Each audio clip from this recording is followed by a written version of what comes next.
ශ්‍රී ලංකාවේ මකරා සැබෑ සතෙක්ද නැත්තම් නිර්මාණයක්ද.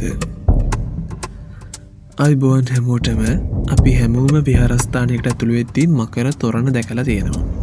ඒ වගේ අපේ පැරණි කැටයම් අතරත් මකරගෙන සත්වයට ලැබෙන්නේ සුවිශේෂී තැනක්. හැබැයි ඔයාලා කවදාද හිතලා තියෙනවද මේ මකරා ඇත්තරම අපේ රටේ ජීවත්වෙච්ච සතෙක්ද නැත්තම් චිත්‍ර ශිල්පීන්ගේ පරිකල්පනයක් විතරක්ද කියලා. ඔයාලා දන්නවද මකර කියන්නේ එක සතෙක් නෙමේ.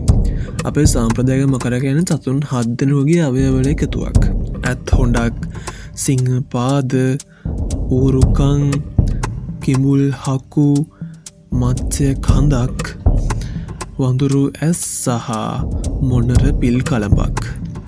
මේ හැම සතයුගේම ශක්තිය සහ ගුණාංග එකතු කරලා තමයි මේ මකර නිර්මාණය වෙලා තියෙන්නේ. මකර කියන්නේ මිත්‍යාවක්ද නැත්තම් ඇත්තක්ද? චීනය වැනි රටවල මකර ගින්දර පිට කරන පියාපන සතෙක් වුණත් ලංකාවේ මකරට හිමි වෙන්නේ ආරක්ෂක ස්වරූපයක්. සමහර පරීක්ෂකයන් පවසන්නේ අතීතයේ ජීවත් වුණු දැවැන්ත උරගයින් සහ කිඹුල් විශේෂයන් දැකලා ඒ ආభాෂයෙන් මකර කියන සංකල්පය හැදෙන්නේ නැති කියලා. එතකොට මේ නිර්මාණය ඇතුලේ සංගුණ අරහසක් තියනවාද?